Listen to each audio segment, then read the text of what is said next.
I don't think people realize that not every rescue, I'd say most rescues or humane societies or shelters do not have a vet on staff. Correct. Because vets are expensive. It is prohibitive. And the medications, the x-ray, the ultrasounds, all of that stuff is expensive, and it takes up space. Yes. We want our animals to be as medically and behaviorally, mentally healthy as possible prior to adoption. So that is when, this sort of relationship comes in. I guess if we were on a rowboat and the boat was sinking, it was my husband or my cat. I mean, it's for sure the cat.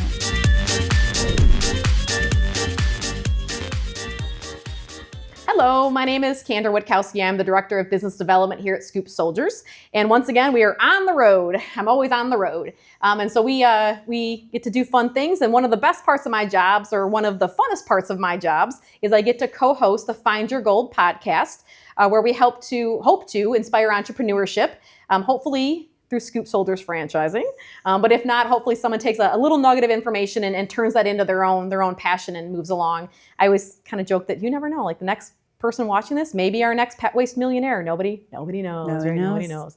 But today, again, like I said, we're on the road. We're in Chicagoland, and we are at the Paws for a Cause Vet Care clinic here, where I am the board president. And I reached out to Kathy and said, hey, I want to share information and knowledge about rescue and humane societies.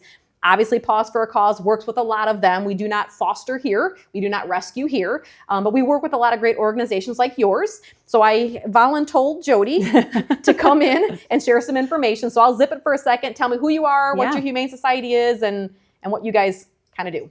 I am Jodie Arquilla. I'm the president of Hinsdale Humane Society.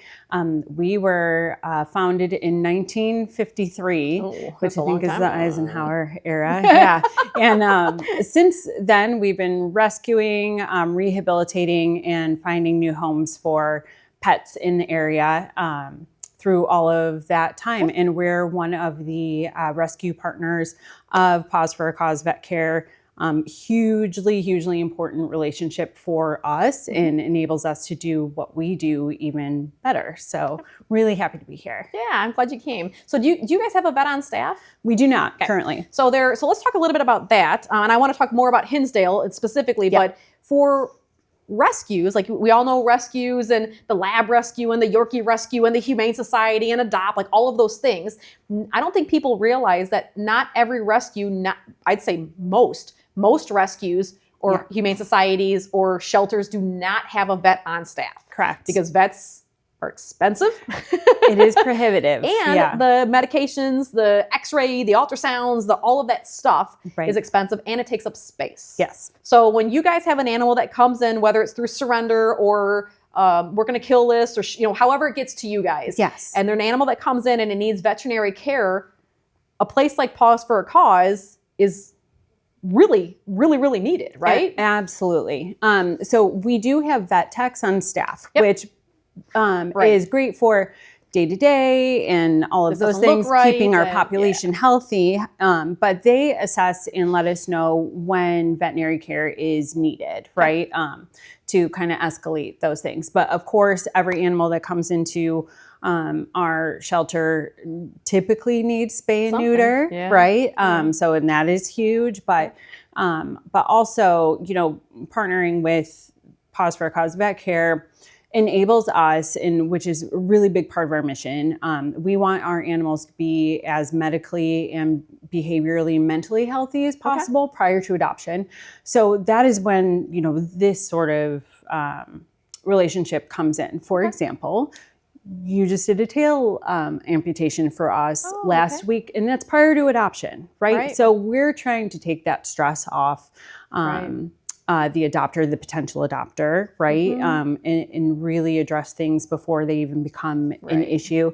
We can't do that on staff. To your point, it's very cost prohibitive, and we just aren't set up for that big of an operation, which is why our veterinary partnerships are massively huge for us and our success and the success of our animals and staying in their homes and, everything that we want to kind of occur. So if you've got a partnership, because you said you want them to be medically sound, emotionally sound, and behavioral sound. So do you have similar relationships with trainers, or how do you? We actually have 2 on staff trainers and behaviorists. So they do 2 things. So they work with our animals, our cats and our dogs, while they're with us. We want to make that time actually really count, right? So it's not a sad situation where they're just stuck in a kennel. And we have a ton of volunteers that work with training and enrichment as well.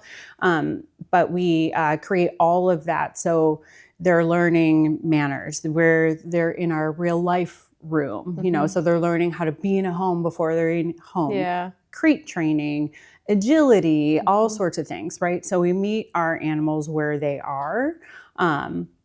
And that is hugely important. I think we're one of the only rescues that have 2 on staff, but also post-adoption. So we post-adoption. I did not realize that. Yep, okay, absolutely. So we don't want our relationship with our adopters just to be transactional. So we want to carry that through and set everybody up for success. So our trainer will go and help our animals adjust to their new homes with their new families. It does take quite a while. I think that's a misconception.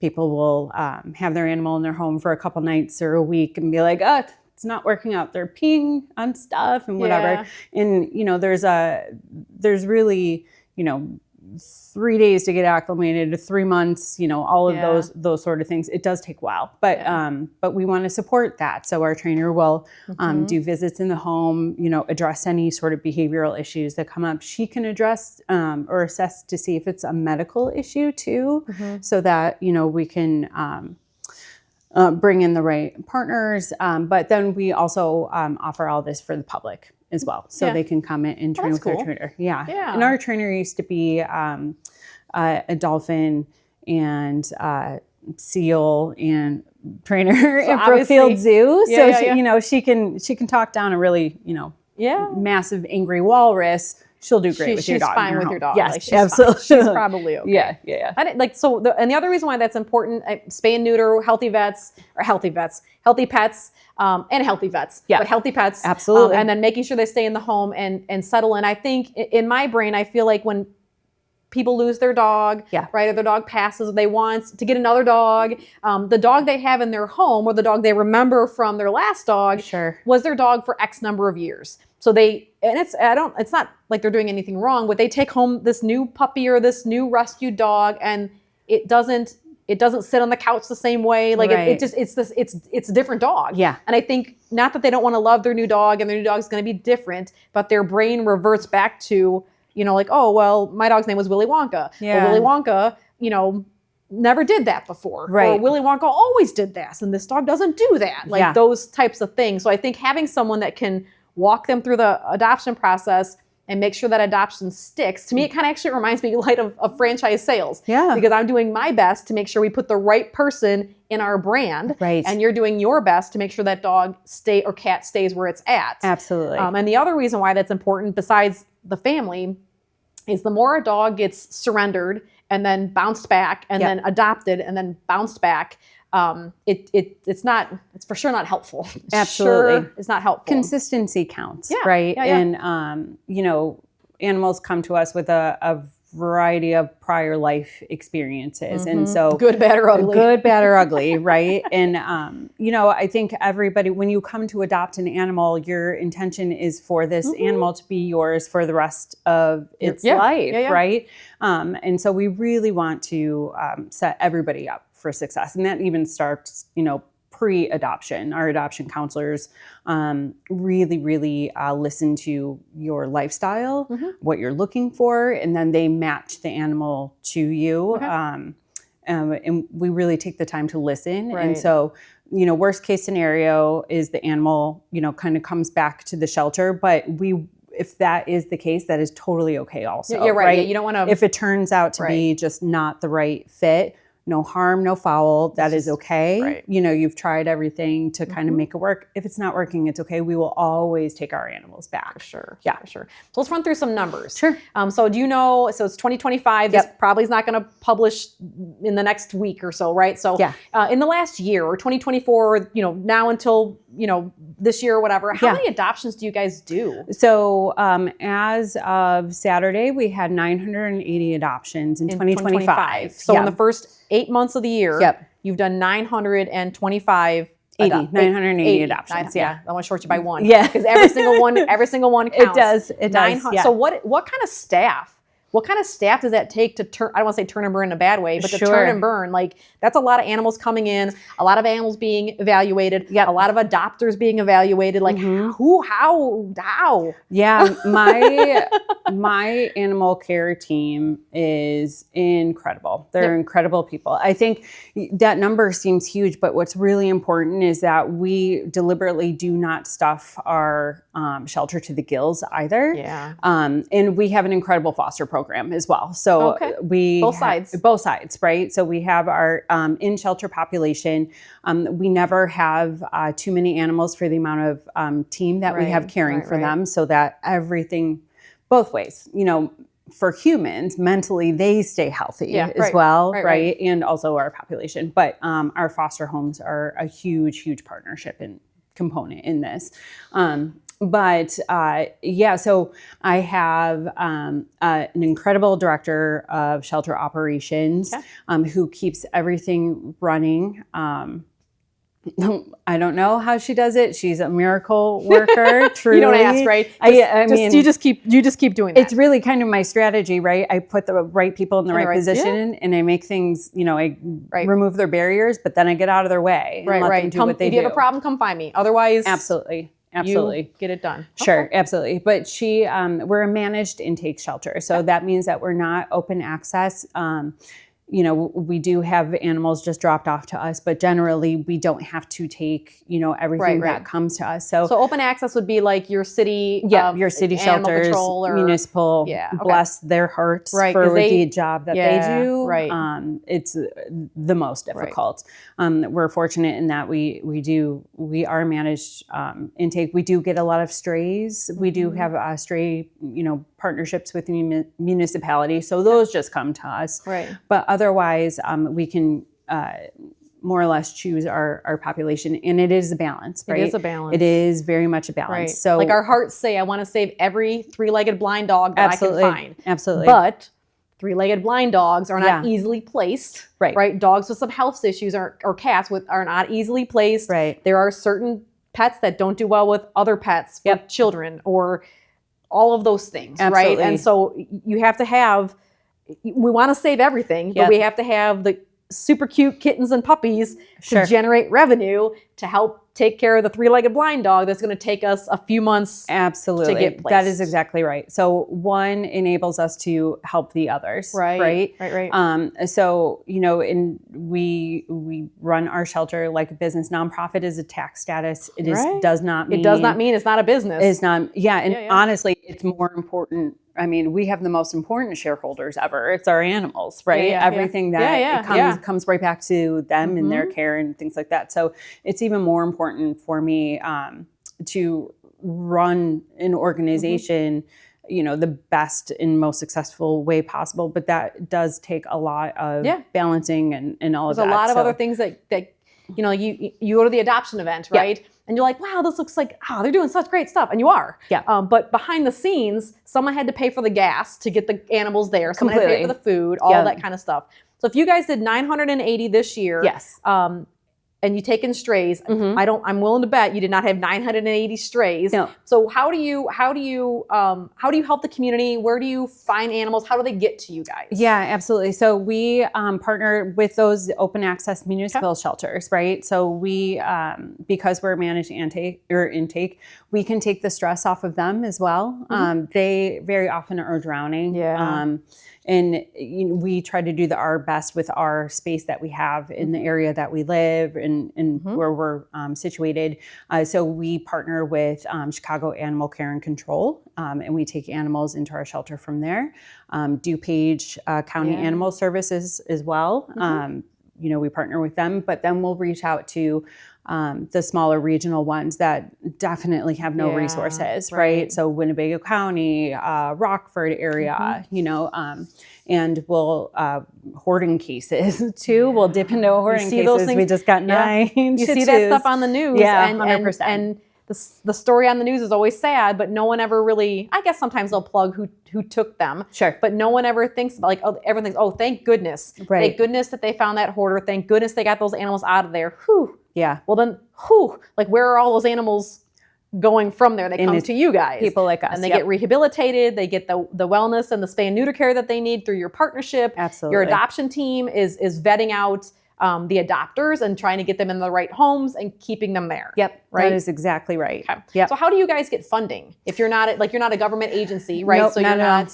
Yeah. So where do you guys get your funding from? So majority is individual contribution. So it's people who really believe in our mission and the work that we're doing. And, we invite people always to come in and see what we're doing and meet our team and things like that. So they feel good about who they're supporting and how, we're managing our operations.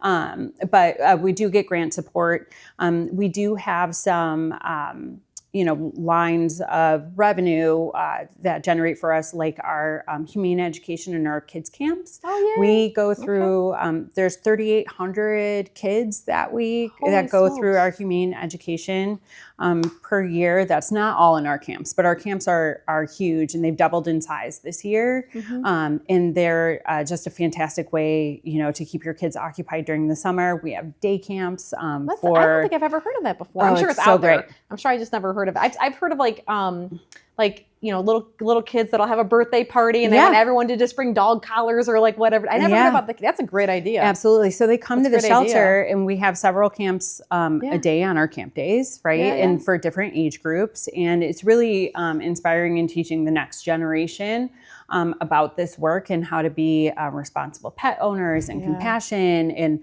what this really means, and gives them that really close connection early to animal welfare and just that state of mind, right? Yeah. But we also go into schools. We have a pet therapy program. And so we do, we send our pet therapy. I think it's 60 active pet therapy teams.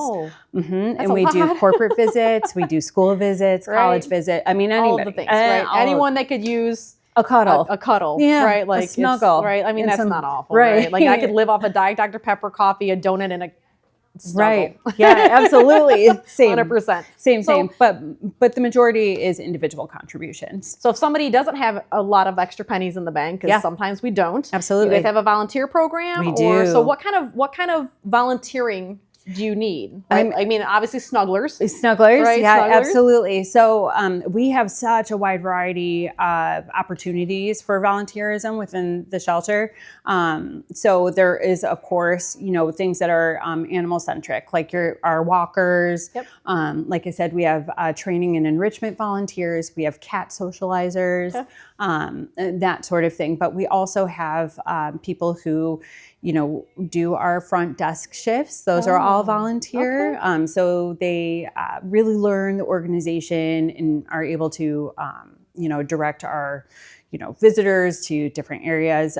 But we have event volunteers. We have people who help us with our Excel even. Yeah. So pretty much if you don't have, if you have money, she'd love to have that too. Yes. But if you have extra time or your passion is for animals, really, if you have a skill set that you think you could put to use, or even if you don't know what your skill set is, reach out. Jodie will find a spot for you. We absolutely even like I forgot which rescue I was, I don't know who I was talking to, but they needed somebody to come in and help photograph pets. Yeah. Right? Because you guys can take a picture, right? Like, but if there's a photographer that can take a photo that helps shed a different look or a light on that animal that helps them get adopted. I mean, there's so much to the wheel that just keeps everything that you can think of. Right. We would love to have you. And our volunteer community is really, really cool. They're like their own community, and they really find their home with you guys. They find their home, and you create relationships amongst yourselves as volunteers, right? And like friendships form, and just groups within groups. It's really, really cool to see. And we value our volunteers so highly. We're really lucky that we get a ton of donations donations of goods at our shelter from the surrounding community. There's a lot that we can't actually use ourselves. Our dogs are on, and cats are on a very specific food to keep them gastrointestinally healthy. That's a lot of animals in an enclosed space. Yeah, absolutely. But we use, truly. I mean, if you want to talk about poop, I can talk about poop. We can talk about poop all day long. Yeah, absolutely. It's a crappy conversation, but you know, what are you going to do? But crap happens. Crap happens. Right? Crap happens. And if you're near a dog, it's going to be crap and stink. Tons. Like crap and stink. Tons. So then if someone's out at the grocery store and they're like, hey, I don't have a lot of extra time. I don't have a lot of extra money, but I can swing an extra case of dog food or an extra pack of bones or collars. They can just stop by and we'll get the address. If anyone wants to make a donation, you can just stop by the front desk and say, hey, I want you to have this bag of dog food. Absolutely. And if we can't use it at the shelter, we have a community pantry. So several times a month, we open up our community pantry for the community, right? There are a lot of people that are struggling with just providing things for their pets at home. And so we want to pay it forward. So they can come they just come, tell us what they need and they can take it, right? And that's really important. And keeping the dog in the home with the family is great for the family. Truly. But it's so much greater for the dog, right? Like bringing them back in, getting them replaced. Also, if a dog bounces back or someone can't keep their dog, right? Maybe they got laid off or whatever it is. A couple bags of food may get them through, huge difference. Prevents you from having to use another kennel, which then you can it's like this. I feel like the rescue world. Like we are, and this is probably not true, but I feel like we're all like Jenga. We are. Right? This thing Jenga ups, and Lord forbid somebody pull the wrong one out. Yeah. I mean, like that's kind of a joke. We won't, but these little things kind of happen. So truly. So I want to I think, because obviously we've been in rescue for a long time. Spay and neuter's my jam, right? Like all of those things. But what do you think is one of the biggest misconceptions of getting a purebred dog from a breeder or a purebred dog from a pet store, and then a rescue? Like, what do you think people that's a rescue dog? Yeah. What do you think that is? You know, a rescue dog isn't like a used dog. Like it's not a secondhand dog, right? And mixed breeds, I think actually Tom Hardy said this best, is, mixed breeds, you really get the traits the best traits from all of these breeds that are mixed. And we certainly see that, right? I don't have actually anything against purebred dogs. Here's the other thing. We get a ton of purebred dogs in the shelter system, ton. So even if you do have a preference for aesthetics or allergies, you're looking for a Yorkie, or you've always had Basset Hounds, size, and you just find you have a special affinity to a particular breed that is no judgment whatsoever. I promise you, there is a rescue that has one. But they're not broken. They're not broken dogs. I will argue truly that a dog that you get, especially from Hinsdale Humane Society, because of what we put into our behavior and enrichment, that dog is going to be a better fit for your home straight out of the bat than a dog that you would get from, a pet store and potentially a breeder, because we do pre-training as well. So all I wanted, but here's the other thing. Each dog has their own personality, right? So it's go meet a dog. Like go don't just meet that dog. Go on the website, check it all out. It's HinsdaleHumaneSociety.com or HinsdaleHumane.org, and we'll link it. It's great to go on there, like, oh, look at that little lab, I love it. Yeah. But you should still not pick your dog from the website. You should go in and make sure it gels with your family. 100%. Like it works with your family. Yeah, it works with your family. But go see that dog. Like that dog might be more shy, or it might have a huge personality with a big sense of humor, or it might be more chill. And these are all things that you can't really tell from a photo, right? Also, if you have a pet at home, we do require you to bring in your pet for a meet and greet prior, because again, we're all about setting people up for success. And that's it's not like we're trying to catch a loophole. No, not at all. No, we want to make sure, because once that they love each other. Yeah, once that dog leaves, and you guys do a great job on follow-up, but once that dog or cat goes to the new home, it makes it much harder to make it and fix it and make it right. Absolutely. Right? Like it's easier to catch, same thing in franchise sales, right? Yeah. If it's going to go wrong, I'd rather know it goes wrong before we have you sign a franchise agreement. You would rather find out that this maybe this dog is not a great fit for your cat. Right. We thought it was, but and we were able to fix that. That's exactly right. I know you've been with Hinsdale for a year or two. Hinsdale's been around for like a trillion years. And even in your shortish time, because it's been around for so long, you've probably seen, you've seen 980 this year. Is there any, you must have seen some really heart touching, or always. Is there one or two that sticks in your head that you're like, I will never ever forget? Yeah. Without making you cry, because I also can't cry. I know. So I cry all the time, but I try not to. So is there anything that sticks in your head as I really impacted them? I just had somebody actually come up to me and thank me for this case, and I'll be honest, it's my animal care team that does all the heavy lifting. They are day in and day out heroes. However, there was a dog that had been adopted from Chicago Animal Care and Control, had been adopted out, and then had been found again on the streets. Just completely emaciated after. So their adopters just kind of let them go. Yeah, something. Right.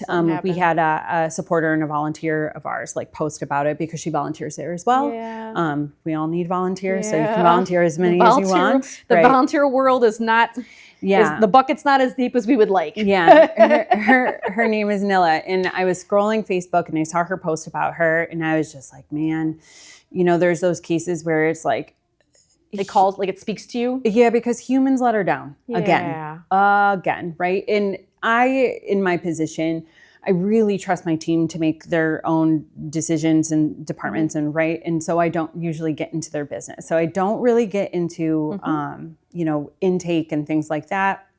But I pulled a card and literally it was 11 o'clock at night, and I sent it to my senior animal care and my director of animal shelter operations. And I'm like, I don't normally do this, but let's go get her. Dog. Yeah. So let's go get her. And she's going to be she's emaciated. It's refeeding syndrome, which, you see really skinny dog with all bones, but you can't just double make bucket. It eat, right? It'll make their organs shut down. So when you see a dog like that, especially it's going to take a really long time and a lot of resources to get her there. Fortunately, we have an amazing foster home that is this is the place for these dogs to go. She can care for them properly. And we got her back to health. So good. She was a stray who was in a bad situation, was adopted out, then found herself again in a bad situation, right? And it was just, we are never going to let that happen again for this girl at all. And she is up for adoption right now. What's her name? Nilla. Nilla is the dog's name. Nilla is the dog's name. She's a great gal. She really is. She's smart. She's affectionate. She is... Listen, I mean, for what she's been through, she has no business being as good of a dog as she is, and she is. She will find a home. She will find a home. And and you guys take special care on all of your animals. Absolutely. But I bet if Nilla has pulled at your heart, you will probably be hands-on with your team, hands-on all the way through to make sure that she lands where she's supposed to land and she sticks where she's supposed to stick. Yeah, because we will not let another human let this girl down. Yeah. Oh, so. I just told you to not make you. I know. I'm so sorry. I cry all the time. I know, me too. I don't know. But, all right. Too. Well, I can't. I can't thank you guys enough for the work you do. I mean, obviously, Pause for a Cause is here to help, and we would love to. Way back in the day, we did rescue and foster. Yeah. It's just two different things. Sure. And that I love that not just your Humane Society, but other rescues in Chicagoland has partnered with our organization to help the entire thing. Yeah. Right. Rescue is fabulous. Everyone should rescue,